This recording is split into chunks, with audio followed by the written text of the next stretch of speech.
Ladies and gentlemen, welcome back to episode 89 of the What Are We Doing podcast. My name's Levi McCurdy, and our liquid death tower has exceeded the frame.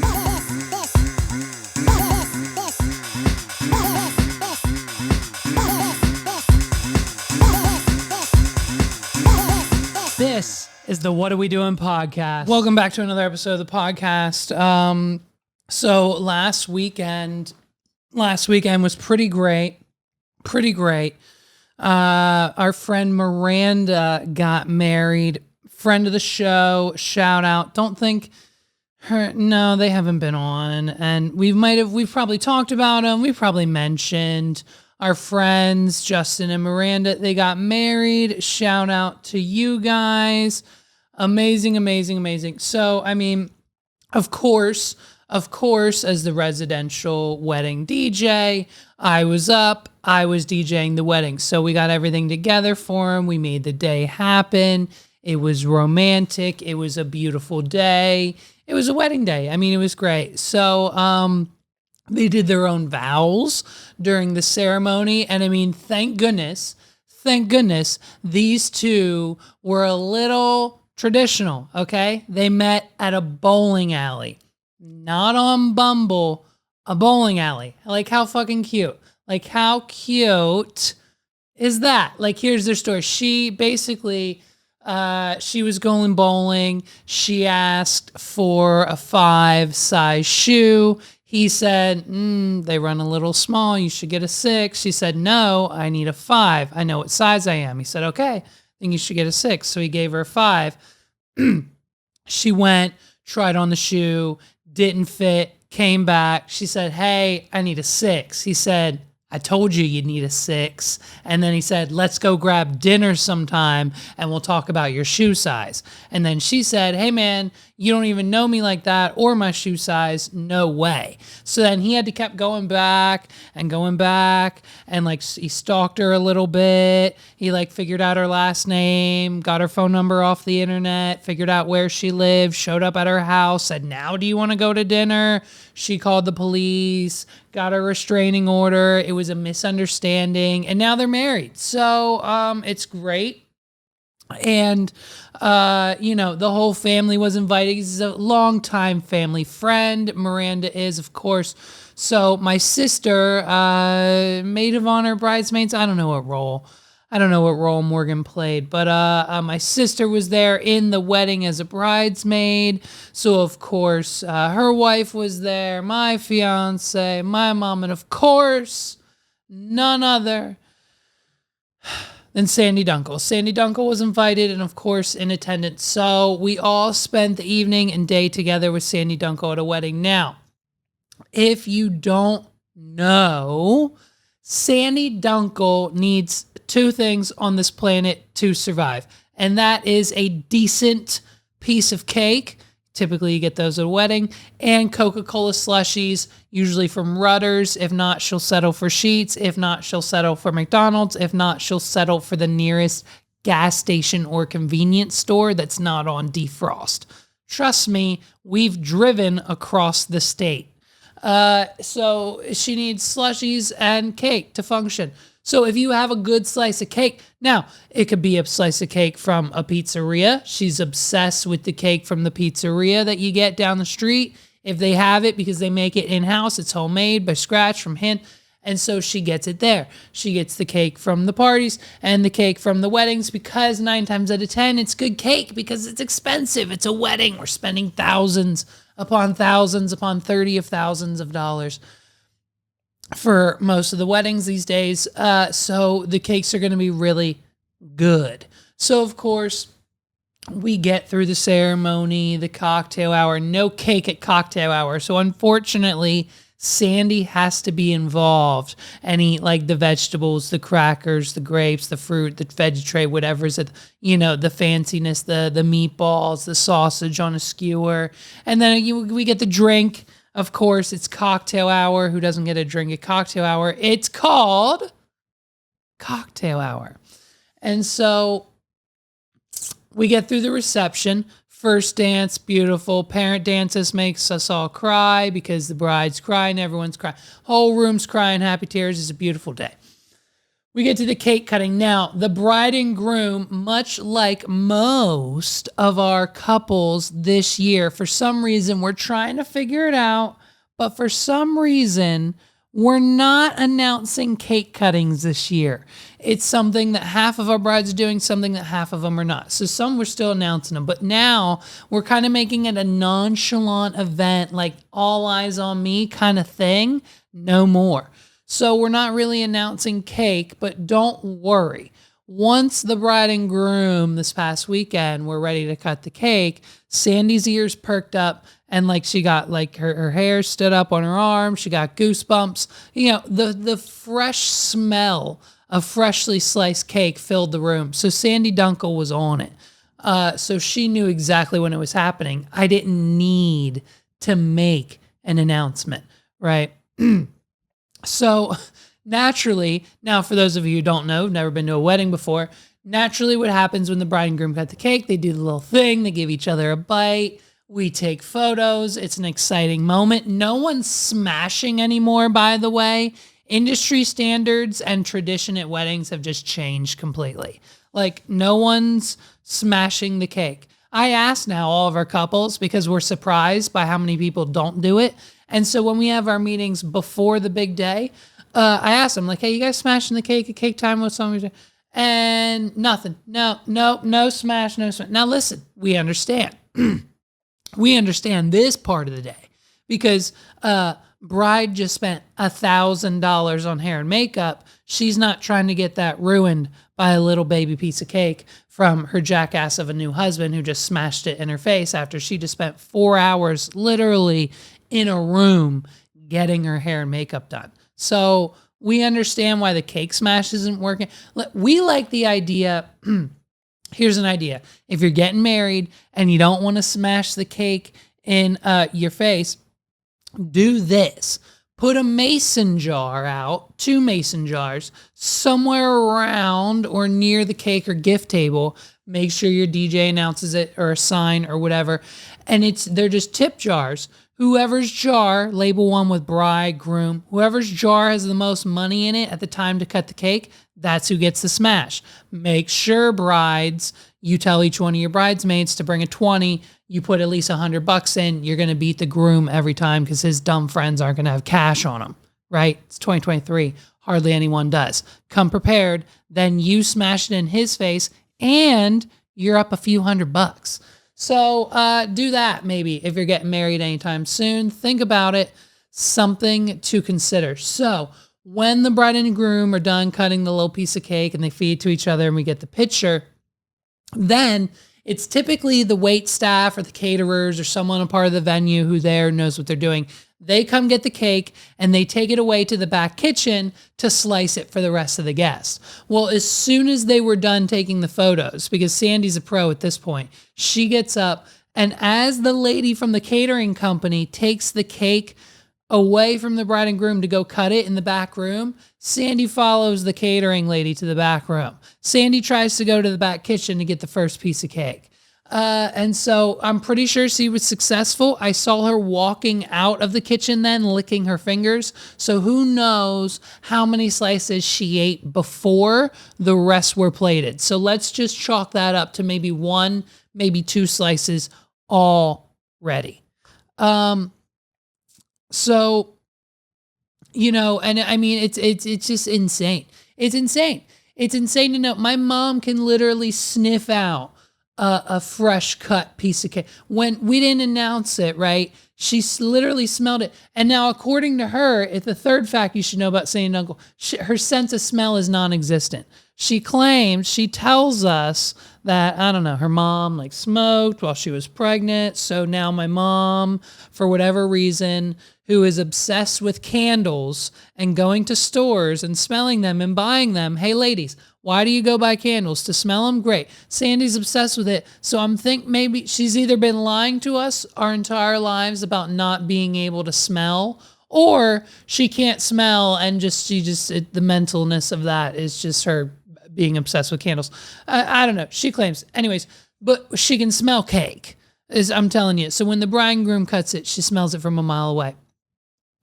So what you need to understand as well is that weddings, most of them, and not particularly this one, but most of them average, there's two types of people. There's people who will go up to the bar after dinner, and there's two people that will go get the cake after dinner. Now, you can do both, but which one you do first is what sets your priorities, right? So you go and get your drinks after dinner, that's fine. You're probably going to be most likely drinking the rest of your night. And if you go get the cake after dinner, that's fine. You're probably going to be sitting at the table eating that cake for the majority of the night. We get it. We see it all the time. And of course, there's people that break out of the stereotypes. It's not everybody. But Sandy is 100% the cake getter, obviously. Obviously, Sandy wasn't at the bar. She got a drink during cocktail hour. So, after that, that was it. One and done. She ate dinner and she doesn't really care.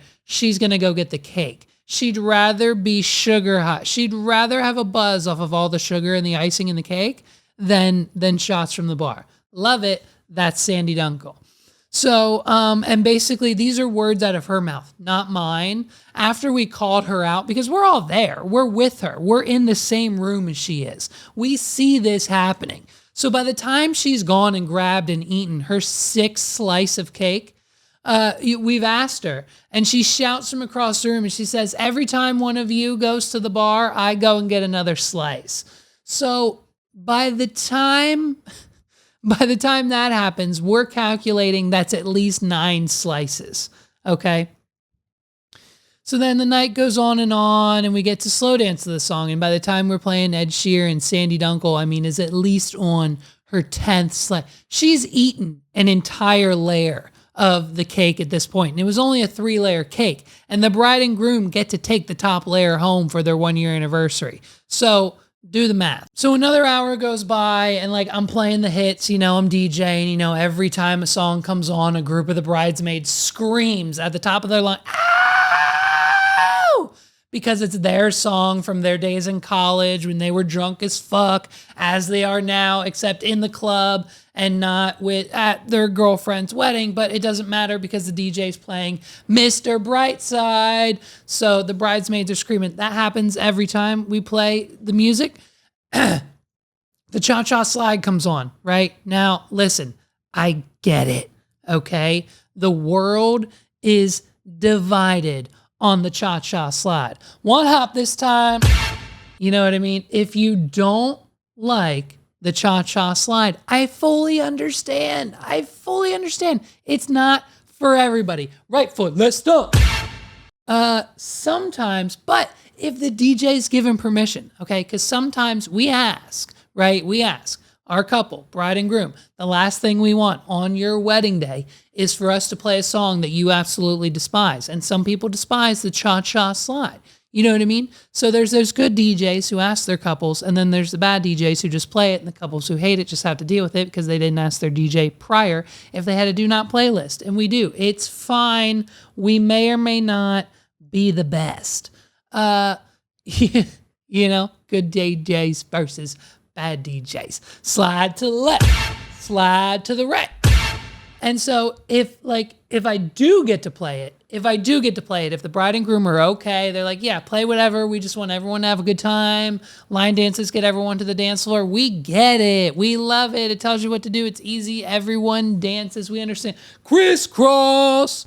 If I get to play the cha-cha slide at a wedding you're attending and you don't cha-cha slide, everybody clap your hands. What kind of monster are you? If you don't cha-cha slide when the cha-cha slide comes on at a wedding, the people who just sit, lady, I'm Drake. I'm here for a good time, not a long time, get up and dance a little bit. Now, I understand. If you're consuming the most important 11th slice of cake of your evening, by all means, you don't need to do the cha-cha slide. But other than that, that's the only excuse. The only excuse to not do the cha-cha slide at your wedding is if you were eating the 11th slice of the night. That's it. You know what I mean?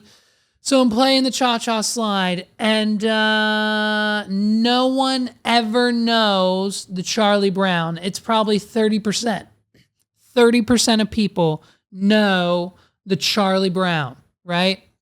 You stand up, you rock and jump back and forth. You hop back and forth on one foot front, one foot back. You hop back and forth. It's Charlie Brown. Watch me do it. I do it every time. So no one really knows the Charlie Brown. And it's 2023, people. You got to learn it. Just learn it. TikTok it.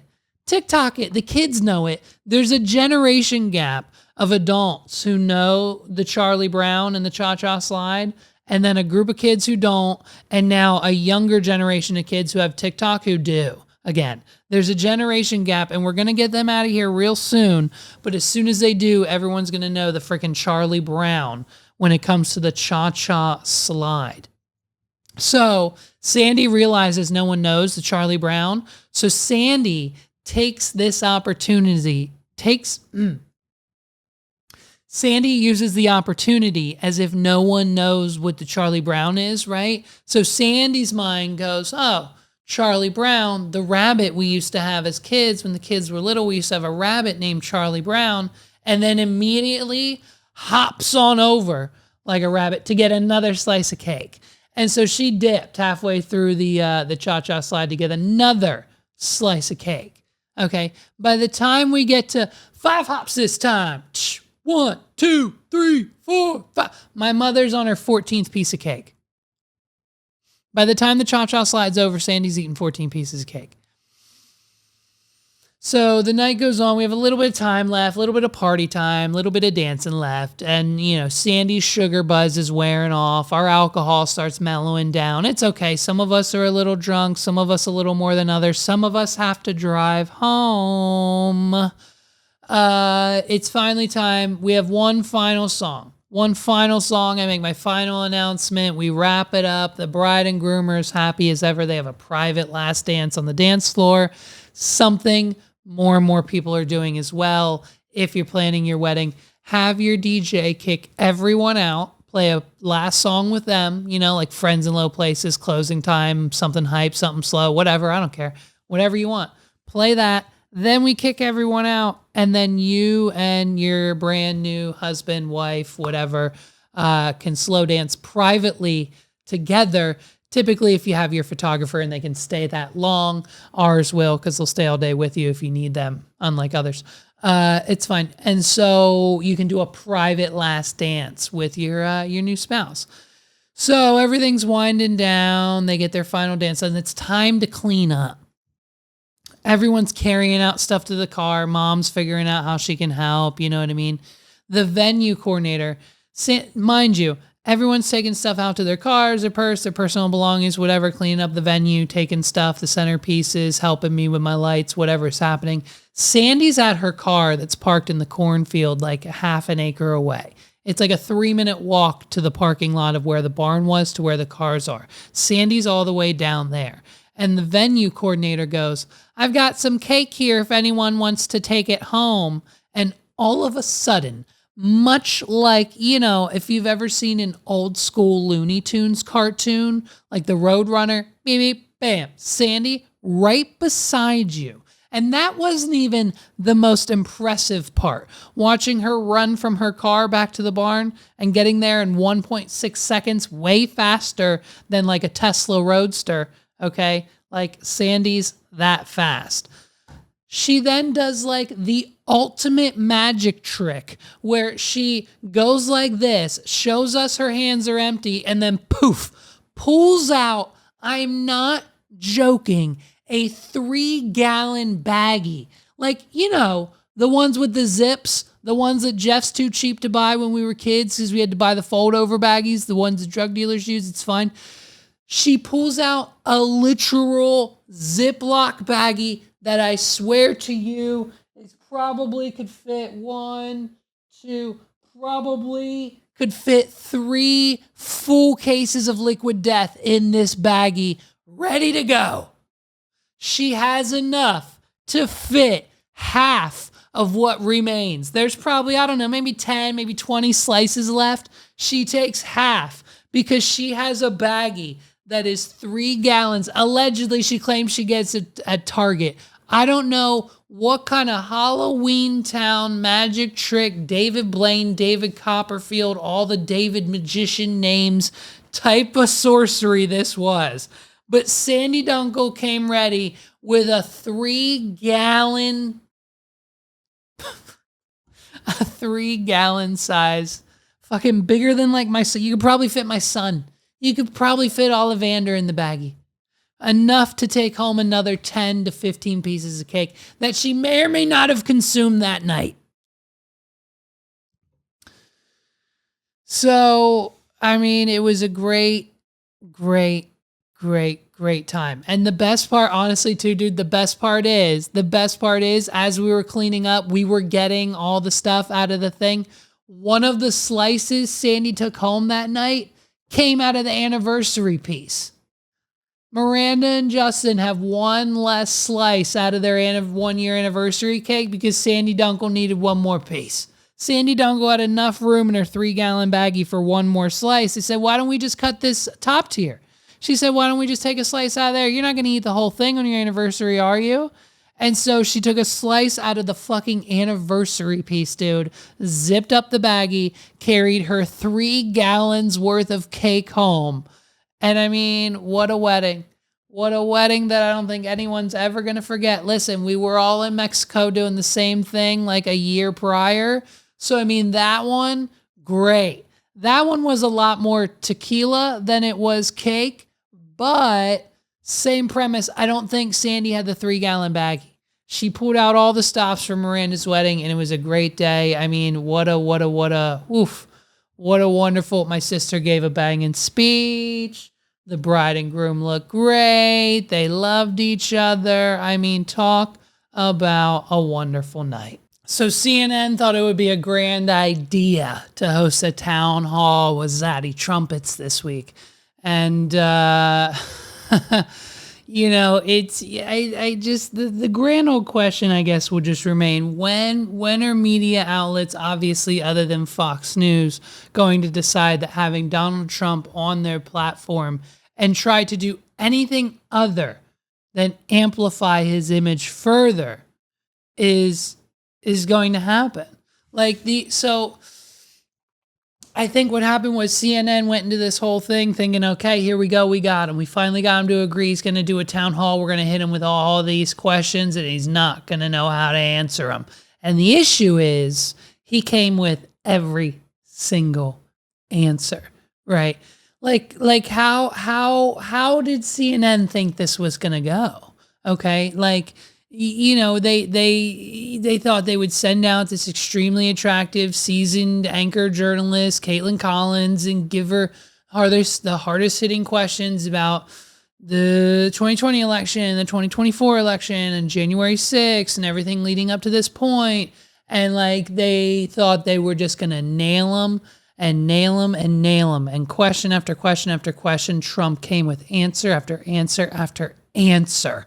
Okay. Like, listen, if you ask Biden what day it is, he can't even give you a straight answer. Okay. Like Biden isn't even asked a question and can't even get 2 words out with sounding like a babbling idiot. Right. Like, I mean, he sounds like this kind of just a little bit. Right. I honored a group of trailblazing artists with National Medals of Arts and Humanities. The group included groundbreaking Asian Americans like Vera Wang and Joan Shingang. I'm going to pronounce it right. Shanga Kawawa. I think I pronounced it correctly. She can call me Joe Biden. I honored a group of trailblazing. Like, do you know what I mean? Like, what are we talking? Hey, what are we talking about? I honored a group of trailblazing Asian artists like Vera Wang and Shashka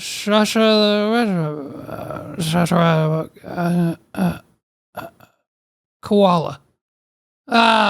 She can call me Joe Biden. Like we.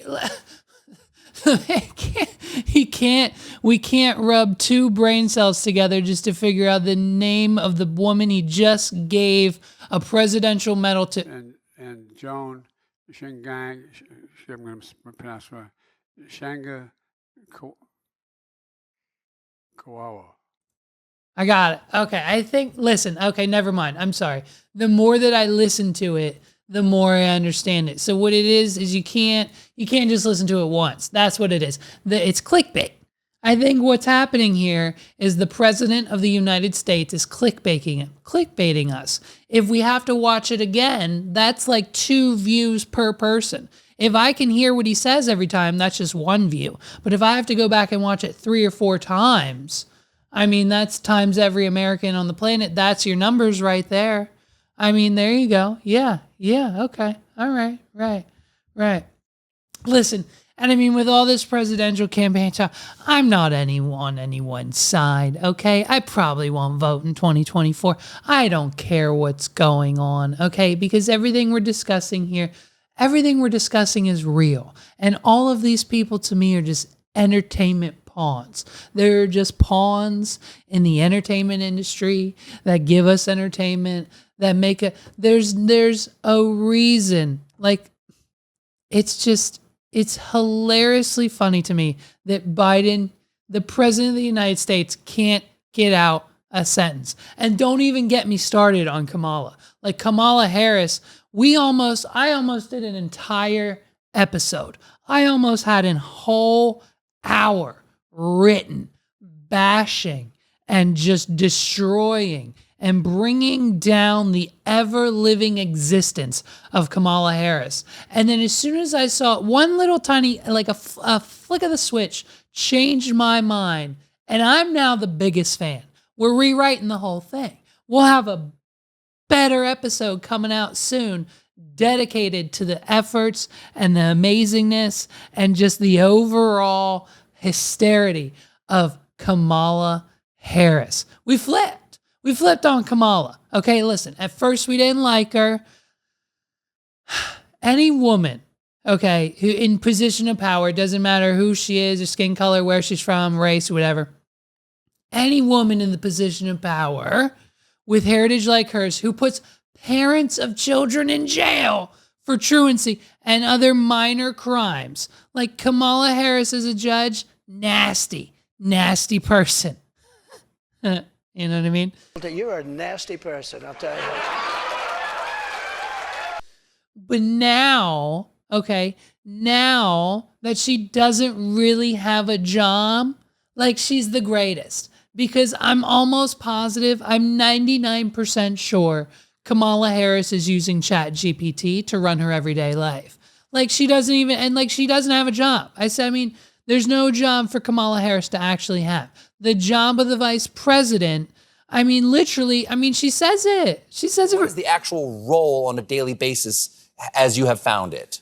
Well, I have the great privilege of serving with Joe Biden, who was president of the United States. Right. Exactly right. But and was vice president, right? Does that affect it? Does he understand what it's like to be a vice president? He does. And he really is a true partner, and he understands the job. And remember, we came in during the height of the pandemic. Yes. And so much of the work was about, okay, we've got to cover a lot of bases, and let's figure out how between us we can do it. But he is an extraordinary leader, and I wish that people could see what I see, because there's only one person who sits behind that resolute desk. And the decisions that person has to make are the decisions that nobody else in the country can make. And he's an extraordinary leader. So that's it. That's the end of her question. And then she somehow diverts and the interview goes on. We flipped on Kamala Harris. She's literally using ChatGPT. She's literally said, ChatGPT, what is one thing that the vice president does on a daily basis? And so then ChatGPT spits out, it is the vice president's job to assist the president on a daily basis. What does the president do? The president sits at the resolute, and it's like, so she uses that, and that's how she answers all of her questions. And it's like, she asks, like now for the longest time, my parents and the people around me, they didn't know what I do. They still don't know what I do. I don't know what I do. Like how I'm able to afford my bills and make money. It still baffles me. Like, so, like when people ask like my mom, like, like, oh, what does your son do? I think we might have even interviewed her once, I think at a job I worked at for a blog post or something. We were supposed to ask our parents what they think we do. And then we're supposed to get their response. And so like, my mom, of course, whatever, she thinks, he does card tricks and makes websites for people somehow. So like, I fully get it. I fully understand not knowing the job of what you're actually supposed to be doing. But the issue is, this is the most important one. Hey, lady, this is the most important job. So the fact that you don't understand it and you have it is a bit of an issue. And by the way, she doesn't even know. By the way, like, let's just get the simplest of terms out of the way. No one's ever asked her that because they're afraid. And like, what does that look like? No one's going to go. None of her advisors, none of her people, none of her close friends, none of her family. They're all boosting her up. They're all telling her she's doing a great job. Oh my God, Vice President, you're amazing. And if they don't, she never talks to him again. And if they do, they're not going to her and being like, hey, Kamala, what do you actually do? Like, is there something, like, what do you do on a daily basis? What's your job? What do you do? You started a fire in your office the other day. Yeah, what do you, like, is there something that the vice president, like, what's your job description? And guess what? I think we figured it out. I think we figured it out for her. It's this. Like, this is it. Like, the job of the vice president is to literally do absolutely, I got a little bit of slang that came out a little wrong there, but is to do absolutely nothing and just go on daytime television, rallies, and interviews and just say nonsense. When they ask you what the job is, you don't know what the damn job of the vice president is. No one does. No one does. What's the job description? Go ahead, to back the president? Okay. All right, great. Well, that's why he picked her. She already did that. That's why they're in this thing together. So again, what does the vice president actually do? This is it. They go on Colbert. This is it, Kamala. You should have said this is it. When Stephen Colbert asks you, what is the role? What is the role of the vice president? You just say this. Like, that's your job. You go on Stephen Colbert, you go on, you did what, Fallon last year, whatever. It's like, this is it. Their job is to go on late night talk shows and get the Democrats and Republicans in the audience and the people watching at home, all 100,000 of them, and get them all rallied up. And so instead of answering just a very generic, basic question of, what do you do? Like, what's your job description? Like, what do you do on a daily basis? She says, you know what? I work with Joe Biden, and Joe Biden is the president. Like, Steve, can I call you Colbert? This is what the vice president does. The vice president, and oh my God, Kamala does what everyone does when she doesn't know the answer. And like, so she just repeats the question. And basically what that does is gives her enough time to come up with even more bullshit than what she had already come up with just moments ago, because she still has no idea what the answer to this man's question was. And so Stephen Colbert just says, so what's the vice president do? What's your role? What'd you do on Monday? What'd you do yesterday? And then she goes, I'm vice president because I get to sit beside Joe Biden. And Joe Biden is president of the United States. And guess what? He sits at a resolute desk. And because he does that, he has to make the hardest decisions every day. He has to, the man works so hard as the president of the United States of America. And that's what I'm here. I'm just so proud of him. And that's what being president is all about. And then the crowd claps for no reason at all. For no reason at all.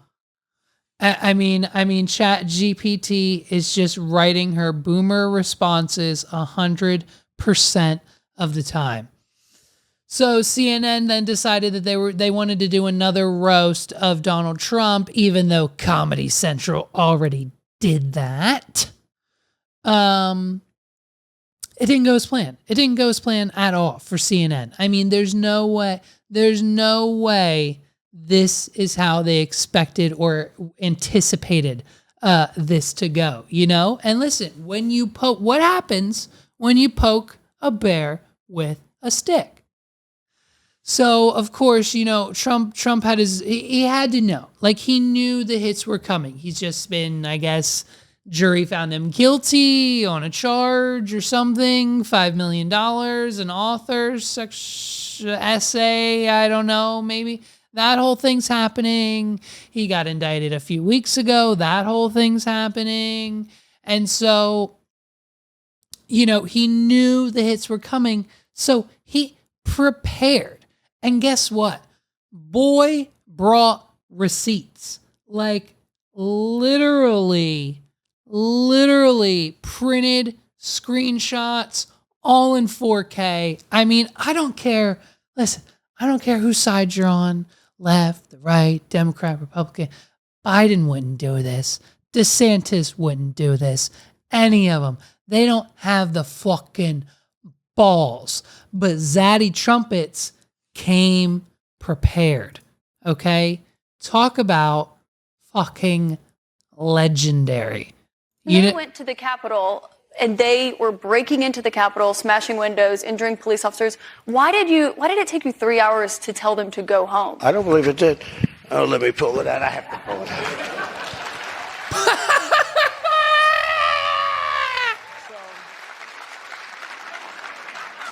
So if you look at... Hold on, Paul.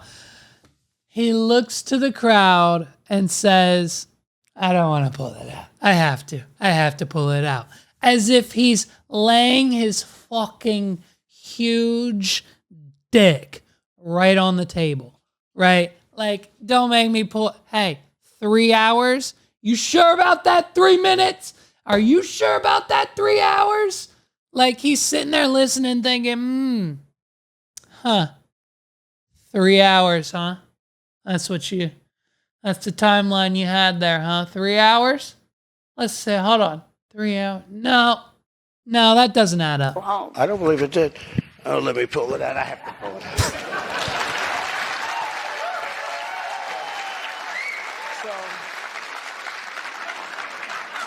So if you look at, on January 5th, the day before, I said, please support our Capitol Police and law enforcement.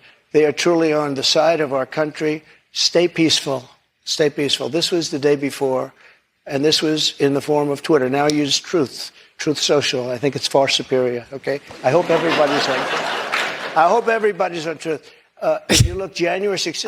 I just signed up for Truth Social, by the way. I am asking for everyone at the U.S. Capitol to remain peaceful. This is right after, as it was happening. But what happened is they took it down. I don't know why. I think they took it down because it was so good. They didn't like it being up there.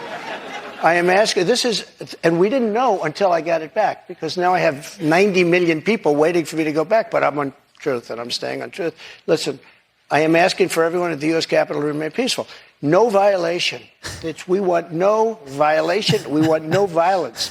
Remember, we are the party of law and order. Respect the law and our great men and women in blue. Thank you. That was at 2:30. That was very early. Mr. President. He's reading his Truth Social post now on CNN.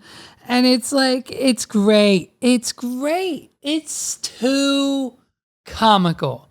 It's entertainment at its best. She says, are you sure about that You didn't say shit for 3 hours, Donald Trump. Mr. President, you didn't say shit for 3 hours. And he said, no. Here they are. Got him right here. Got him. And he's flashing them to the crowd so they see him. Here they are. And it's like, he starts reading his tweets, starts going through the timeline. And then, of course, the plugs for True Soap got me to sign up. We're making an account right now. Now, unfortunately, their video upload policy is a little strict. So we're going to try to work with their team over there to kind of boost those a little bit. 10 minutes, 300 megabytes, a little. But we're working on getting clips back for the channel because like I just don't have time to clip this podcast. So we're working on hiring someone to do that for us. And so hopefully that'll help with that limit and we can start uploading all of the clips for this podcast on True Social. And hopefully, who knows, maybe Trump will see it and he'll come on and talk to us about everything and anything on the podcast. So it's like he pulls them out. He pulls out receipts and is fact checking himself in real time. And he's like, yeah, listen, the Twitter, they deleted it. Elon wouldn't have deleted it, but True Social, I didn't have True Social at the time. I posted it. We found out later they deleted my tweet. It was too good of a tweet. It was too good of a tweet. Not because it broke standard or, website guidelines or policies or broke any type of, anything there. It was too good of a tweet. I mean, town hall, a debate, whatever type of setting, like what president or presidential candidate or anyone alike has ever pulled out a full multi-sheet printout of tweets and timestamps of when they literally didn't allegedly tell people to riot and told them to be peaceful and the vice versa, whatever side you believe, the facts of the day don't matter. But, I mean, we don't get this kind of entertainment with like the people. You think this is funny? You think this is funny? Like, this is not funny. Like, this is not funny at all. Mr. President! Who the hell is this guy? Are you with him? Yes, this is my wife, Echo. How are you? What an honor this is. Wow. Like, what even just happened? You may not know this, but I love getting selfies. This would be the selfie of all selfie. You ready? Yes. Mr. President! Who the hell is this guy? Are you with him? Okay, yeah, so that's what I thought. Okay, so Jonathan Kwan or Ki Hui Kwan, I think I'm saying that right.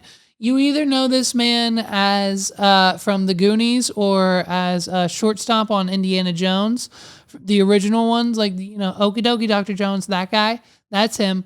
Or you know him from Everything and Everything Everywhere All at Once in Where It Is and Not Where It Needs to Be. That movie that won like all the awards like a few minutes ago. That guy, that's him. His wife, for whatever reason, we're doing a bit where he's meeting the president and shaking his hand. The president's pretending like he has no idea who he is. That's the best humor we can come up with. The best humor in 2023 that we can do for social media. And the caption is, jokes on him, I'm the king of taking selfies. Or whatever it is. What is it? What's the exact term? What is it? Let me get it right. Oh, right here. Little did he know he was dealing with a selfie expert. As if we're supposed to believe President Biden's an expert at taking selfies. You know what I mean? It's just like, while Biden's messing around with taking selfies with childhood actors and his wife, let's not forget that, there's a war happening. And Trump has this statement, and we've heard this before from Trump, right? This whole end it in 24 hours. I think the last interview Trump did, he was like, yeah, I'd end the war in 24 hours. Give me 24 hours as president. the war is over. Now, this is a claim, of course, and it's fucking ridiculous. And like, obviously that won't actually happen. Maybe it will, maybe it won't. Who knows? I guess we'll probably see. But you know, that's nothing new. He's been on record saying that since then. But you know, he said, you know, I need the power of president in order to get Zelensky and Putin to sit down in the same room, and then they're gonna do a slow dance together to that new Ed Sheeran song on his album Minus Subtraction, and then they're gonna hug it out, and then the war's gonna be over. And that's how he's gonna solve it in 24 hours. But like, I mean, it's just, and honestly, dude, I mean, this was a pivotal moment in the town hall. I mean, talk about the most perfect answer. Would you give Ukraine weapons I was and impeached funding? by a crazy woman named Nancy But Pelosi. the question here is, would you give Ukraine weapons and He said, I was impeached by a crazy woman named Nancy Pelosi, which is obviously the tail end of the last question. Don't care what it is. Not going to look it up because that is hilarious. So then she asked, would you give Ukraine weapons? funding if you were I would elected? sit down. Let me just put it a nicer way. If I'm president, I will have that war settled in one day, 24 hours. How would you settle that war in one day? Because I'll meet with Putin, I'll meet with Zelensky. They both have weaknesses and they both have strengths. And within 24 hours, that war will be settled. It'll be over. It'll be absolutely Do you over. want Ukraine to win this war? I don't think in terms of winning and losing. I think in terms of getting it settled so we stop killing all these people and breaking down this country. Now, What do you? Can I just follow up on that? You But said one you of the don't things think you in have terms to of do is winning you and have to get losing. you have Mr. to get President, can I Europe. just follow up on that because that's a really important Excuse me, statement let me that you just just follow made up. there. Can you say if you want Ukraine or Russia to win this war? I want everybody to stop dying. They're dying. Russians and Ukrainians. I want them to stop dying. It's like, and then, I'll have that done in 24 hours. I'll have it done. You need the power. okay, let's be honest. He's not going to have it done in 24 hours. He might have it done in 24 months. He would probably have it done in 24 months. Maybe 24 weeks, but I would say 24 months he'd have it done. Now, listen, the clip needs broken down into two parts. First of all, the trail end of the back question. I need that quote on a shirt, okay? I was impeached by a crazy woman named Nancy Pelosi. Need it on a shirt. Like, hilarious. I don't give a shit what happened. I don't care what he did. I don't know what they were ranting about. I'm pretty sure half of it wasn't real. I'm pretty sure half of it was. I'm pretty sure he did 90% of the stuff he said they did. I'm pretty sure he lied about half of it. I'm pretty sure they lied about half of it. Who cares? It's politics. But I was impeached by a crazy woman named Nancy Pelosi on a shirt immediately. Make money, make it happen. And then, of course, the crowd cheers after that. The man's truly an American hero. Secondly, the question. What kind of question was that? What? Hey, who do you want to win a war? Lady, what do you think? We're playing Monopoly? You think Putin and Zelensky are fucking just playing Uno and like they keep going out at the same card and like they got to reshuffle the deck and like Zelensky just passed go and Putin's like, wait a minute, I'm in jail. You don't collect $200? This isn't a fucking board game. What the fuck? Who do you want to win the war? The war? Do you know what a war is? Like, people are dying every single minute. And she asked the president, Donald Trump, or a president, Donald Trump. She asked Donald Trump, who do you want to win the war? Russia or Ukraine? Like, could you imagine if Trump, just imagine for a minute if Trump was like Biden. Imagine for a minute if Trump was like Biden and had two brain cells, right? And was like, listen. And she said, who do you want to win this war, Biden? Do you Russia or Ukraine? And Biden, without skipping a beat, goes, the Ukraine, of course, they're our ally. Listen, folks, when I was younger, the grass in my backyard swayed back and forth in the wind, and it doesn't matter if we go here or there, as long as the foundation and time we spend here and now is understood And that the people, folks, once you realize that now is more than ever the time that we need to ever come together, you'll understand. Instead, he says Donald Trump says the only correct answer to who do you want to win the war? Like, just like imagine, let's have some more fun for one more second. Trump says, like, Trump doesn't have two brain cells. And he says, well, Russia, of course. And then Putin immediately launches a nuke. Like, as soon as, if Trump would have said Russia, like, Putin would have been like, that's it. We have his support. Nuke launched. Like, as soon as Putin gets wind of a United States president supporting Russia, it's game over and Ukraine's going to get knocked off the map. Like, I don't know, like, who do you want to win the war?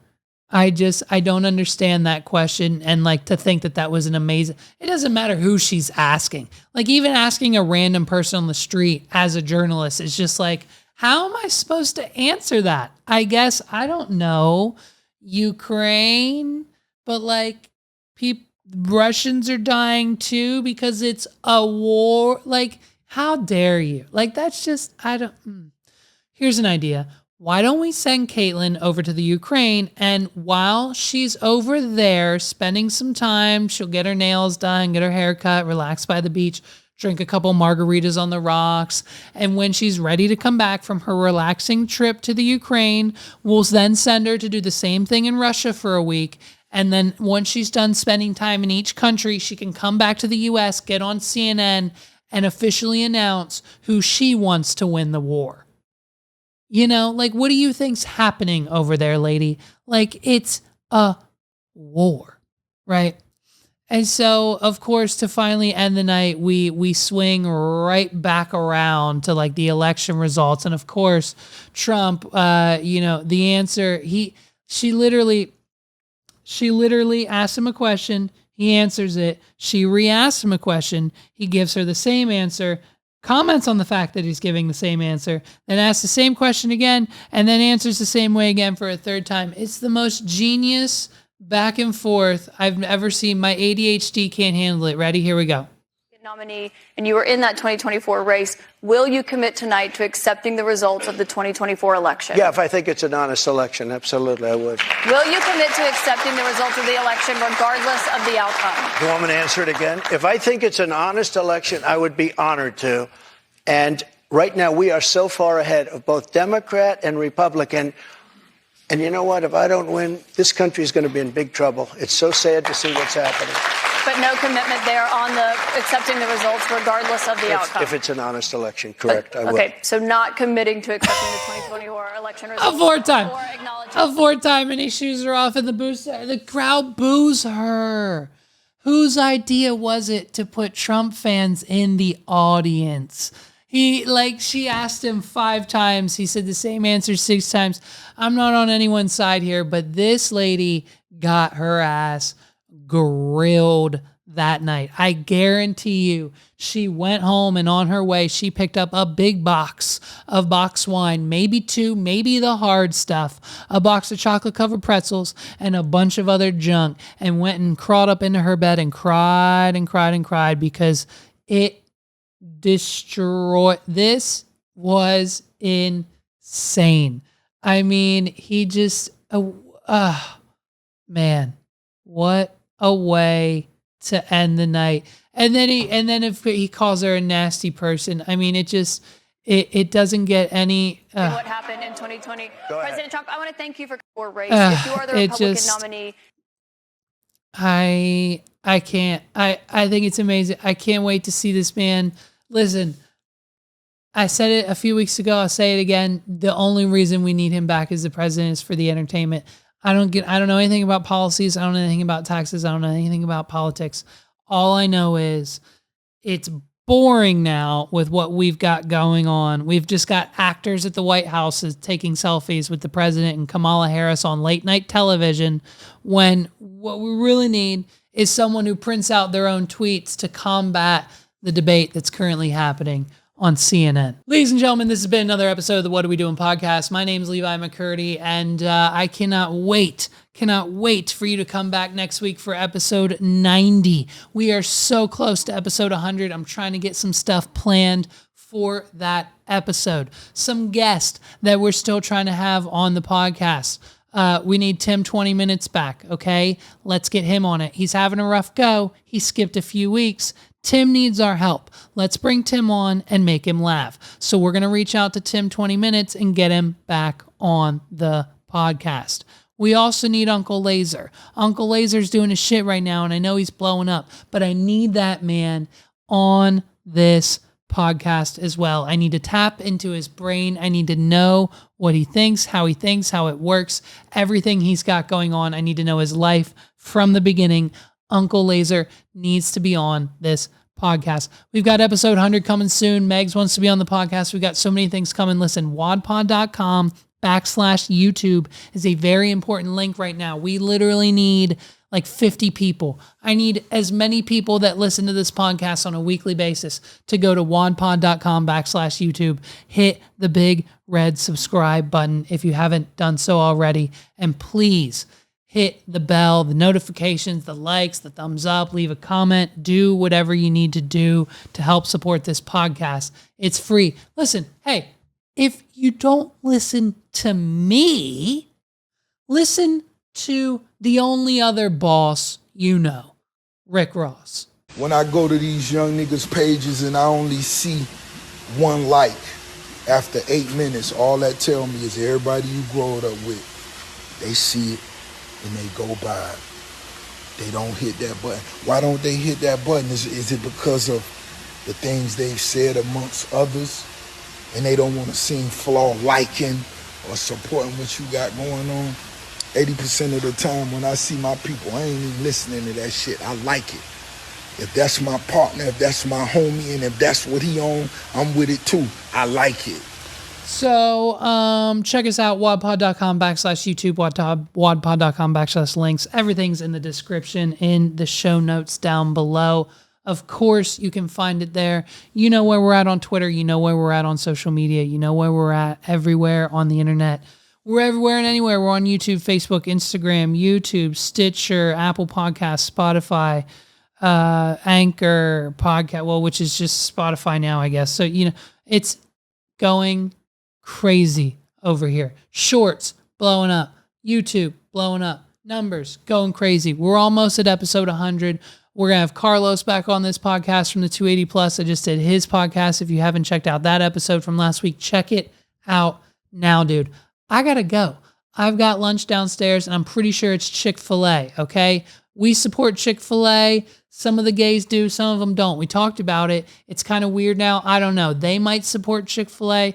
We still do, even though we don't support the Budweiser anymore. We're only drinking Angry Orchard in this house and on this podcast. So if you ever see us drinking beer, it's going to be Angry Orchard.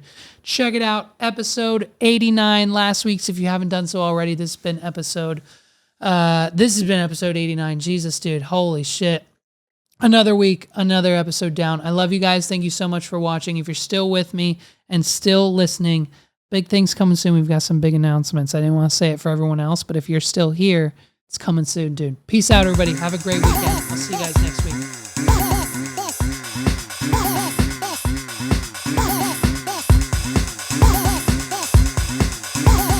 This is the What Are We Doing podcast.